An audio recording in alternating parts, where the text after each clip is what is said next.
Okay guys, I'm here tonight. I'm going to talk a little bit about some of the supplements that I take. Most of these on a daily basis. Not all of these, but a lot of these I take on a daily basis.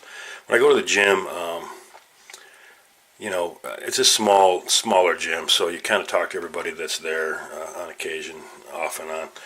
And of course, some of the questions I get are about the supplements that I take, because I've had a few guys recognize me from my YouTube channel, which isn't huge by any means, but it is still pretty cool when people recognize you from YouTube, and they want to know what you're doing. We talk about a lot of the stuff that you can buy, at any health food store. Are you helping me out today? She's got the pots and pans on the ground. Oh boy. Anyway, and then some guys will ask questions about, the stuff that isn't legal, so to speak. So I tend not to get into that. I do know a little bit about that kind of stuff.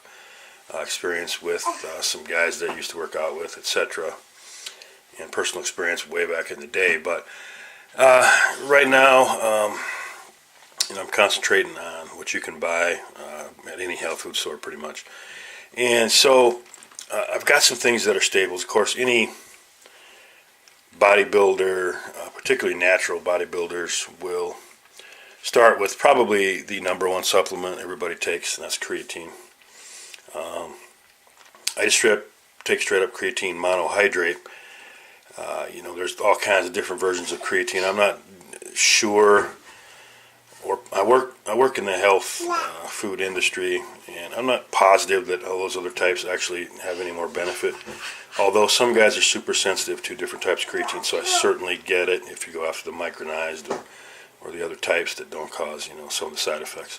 So that's pretty cool. But creatine is definitely a staple, probably the number one supplement, easy 5 to 10 pounds for most people. Not everybody responds to creatine, but that's where maybe the other types of creatine come into play. Creatine is very cheap nowadays, and it's super stuff. And of course, you have protein supplements. I'm not huge into protein supplements. I don't take a lot. I tend to get my protein from food every couple hours. I usually avoid being catabolic with protein and eating something every 2 hours. But in a pinch, I'll take protein. I'm into the bone broth protein, particularly recently. Whey protein, of course, also has its benefits after a workout, etc. But the bone broth protein in particular is big on collagen. Now, a lot of people don't get enough collagen. Most humans don't get enough collagen anymore because we have trimmed that out of our diet, so to speak, with cuts of meat being trimmed, etc. And of course, you have people who want to know about testosterone boosters. Now, I made a video on this. There are all kinds of different testosterone boosters, everything from Maca, to Long Jack, all kinds of different stuff. The best stuff that I've ever used, I'm old school with a lot of this stuff, is ZMA.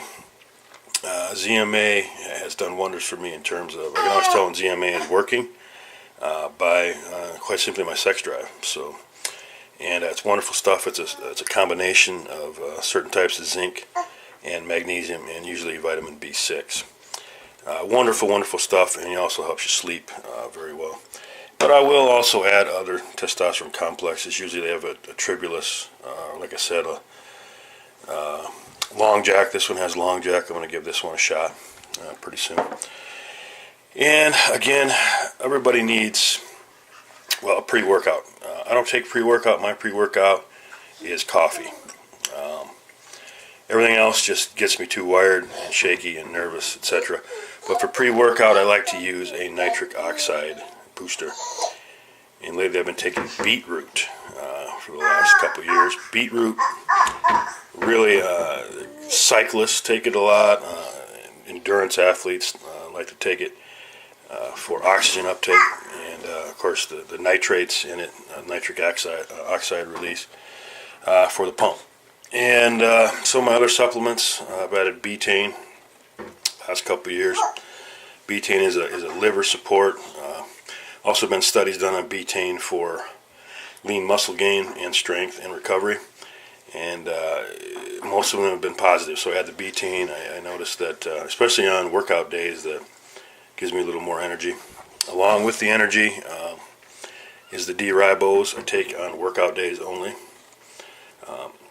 Again, I don't want to go broke buying all these supplements. So, although in my particular field I get most of these at a discount or as samples, but D-ribose is ATP. It's for ATP energy production along the lines of creatine. Similar, works with the creatine very well.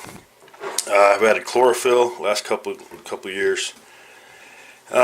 This is wonderful, wonderful stuff. Can't say enough about it. Dirt cheap, great for endurance, great for cardio in the gym. And I take this on a daily basis, twice a day. And vitamin C. Everybody needs vitamin C for recovery. Aids in recovery, in my opinion. The more vitamin C that I take, the less sore that I am. It's pretty straight up. And try to get your vitamin C from, preferably from a natural source. A lot of vitamin C is synthetic. This is from a root, cassava root. Works very well. It's absorbed better. And I don't mind my daughter there. She's going crazy on. She's I gotta watch her, so that's the way it goes, man. Try to make these videos, but she's just having a hell of a time. HMB. Been around a long time. Again, old school type supplement. This is a great supplement. Works very well in large doses. Small doses are not going to do much good. HMB again helps with recovery, soreness, etc., strength, and overall hardness of the muscle, in my opinion. I've added indole 3-carbinol, which is along the lines of DIM. I had trouble with DIM. DIM gave me headaches.